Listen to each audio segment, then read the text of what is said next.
Hey, welcome to Kiss My Comics. I'm Captain Danny, that's John Henry, and we're going to talk about some comics that came out this week. I've only read one, and John read several and bought 1,000,000. So we're going to start off with Constantine, or Constantine, for all you people who have issues deciding which way you want to say it. It's Constantine. Whatever. Yeah. I'm just trying to make some people feel better. I know there's a couple people out there who feel differently. Yep. So, but you're wrong. So, number one, New 52 keeps making more. They got to be at like 65 by now, at least. Yeah. So, who knows who this person is besides Keanu Reeves, because that movie was terrible. I didn't think it was terrible, but it didn't portray Constantine very well. Yeah, he quit smoking. But it was a good movie if it had nothing to do with this.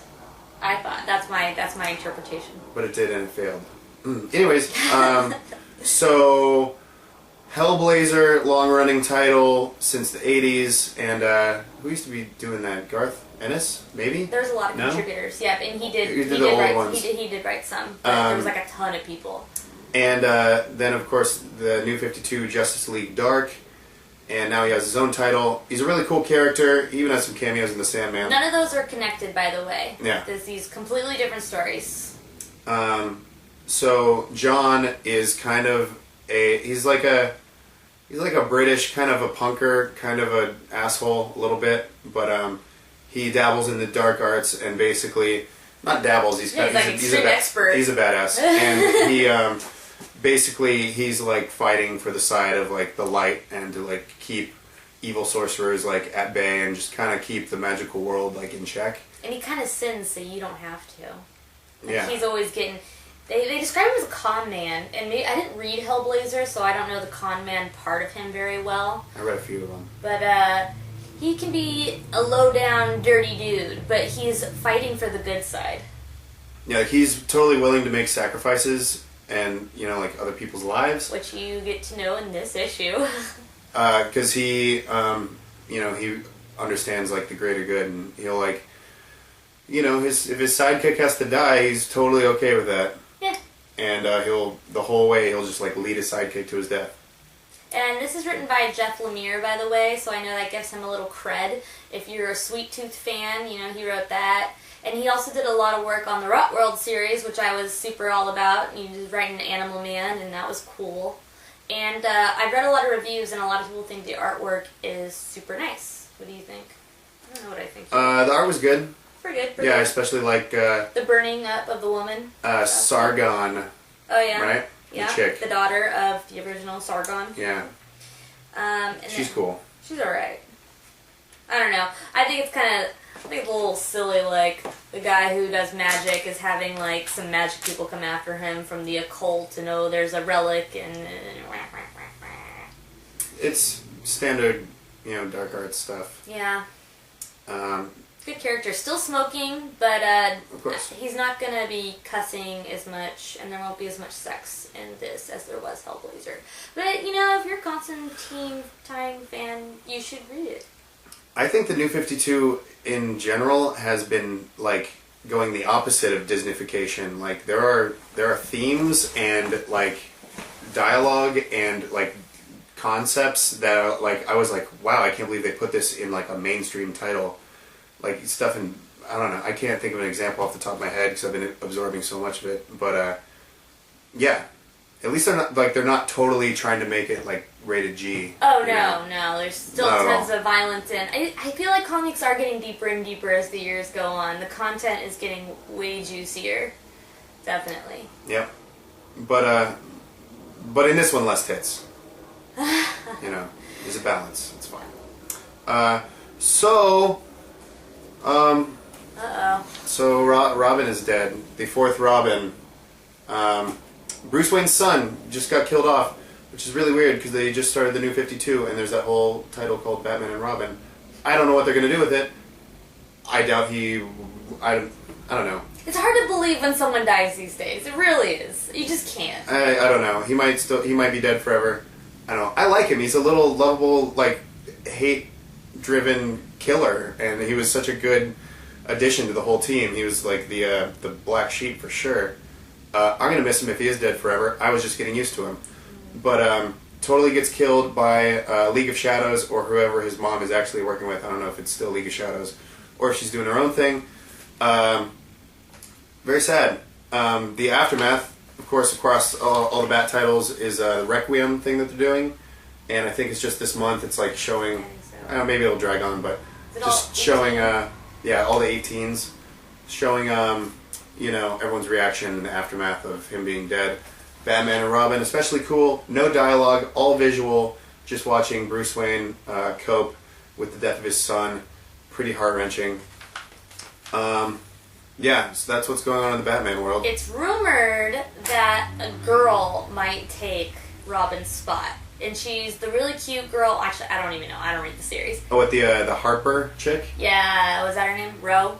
She works underground in the gutters doing electrical stuff. I guess she saved Batman once, and she's in Batman 18. She's been just won't leave Batman alone. Keeps chasing him down and running into him and trying to save him. And Batman's like, "You're just a kid. Leave me alone. Leave this to the adults." And all that stuff. I can say that Scott Snyder did say she wasn't a very important character, and she's going to be coming up and doing some bigger things and becoming a main character.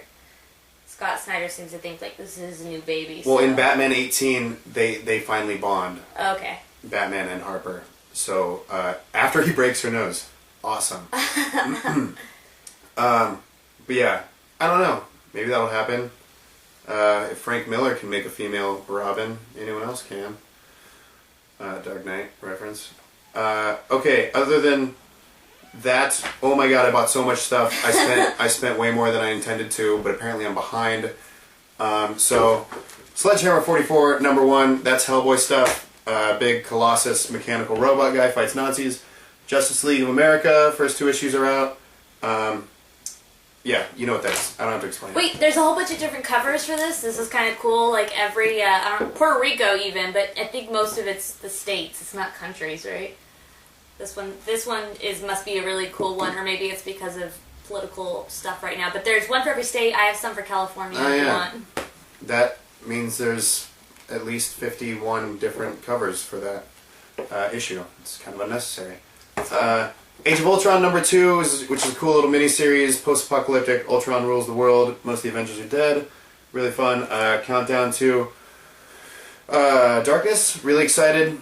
Yay, J.J. Abrams, Star Trek, all new X-Men, catching up. Wolverine Max, Wolverine cussing and killing and doing all that stuff that they never let him do in the normal comics, but really that's all he's ever supposed to be doing, but he doesn't, I don't get it. He gets to do it in that. Uncanny X-Men, more Brian Wood Star Wars, very exciting, and this thing called Cave Woman, it's hilarious. It is just it's exactly what it looks like, and it's awesome. I couldn't stop myself. So much camel toe. Ew. And also they came out, Savage Wolverine came out today also. And Deadpool, I think we're on #3, has George Washington on the cover. It looks good. And those came out also. You mean 6? Was it 6 already? Illustrated's on 3. Oh, okay. Yeah, this is the regular Deadpool that's written by Hussein. Hussein. Is that how you say it? Hussein. I don't know. That really awesome comedian who's really funny and awesome. All right. You ready for me to? I'm ready. Okay. So this week on John Henry's Why Don't You Love This Book Yet, we are doing 100 Bullets. Pew, pew, pew. Written by Brian Azzarello and drawn by the legendary Eduardo Risso. The art in this series is fantastic. So good. So this is some people call it the greatest crime series in recent history of comic books or whatever.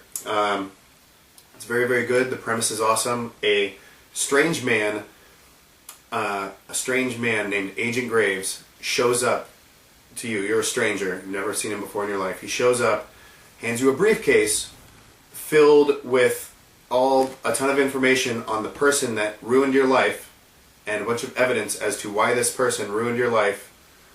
and then gives you a gun with 100 bullets, and with it comes complete immunity and diplomatic like freedom, meaning you can do whatever you want with those 100 bullets and get away with it, no matter what. Murder, all of it. Like, cops have to let you go. And that's the setup for the series. He keeps going to all these people and he plays his little game, and he gives out like just this complete freedom with 100 bullets to people, and like gives them a reason to murder and just to see what they would do. And the series gets much, much, much more complicated than that. It ends up turning into a whole like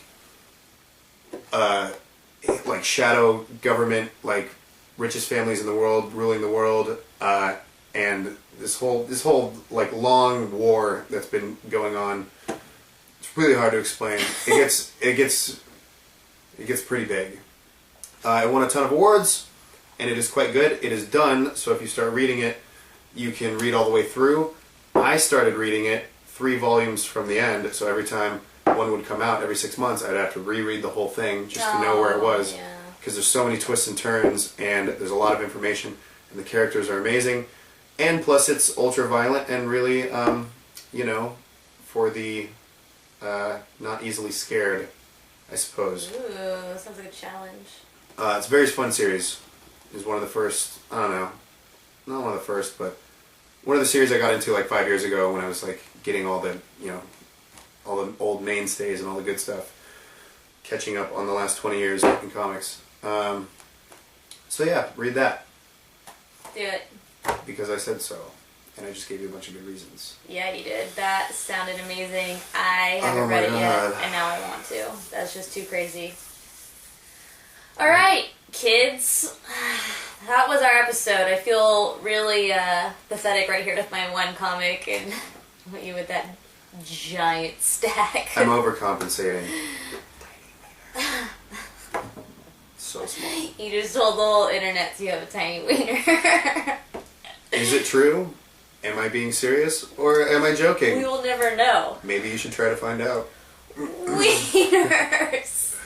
We don't plan this stuff. We don't. This is Au Natural, and thanks for joining us once again on Kiss My Comics. It was so good to be reading these comics for you, for your entertainment, and talking to you this week. Thank you very much for watching. Bye. The Human Torch was denied a bank loan.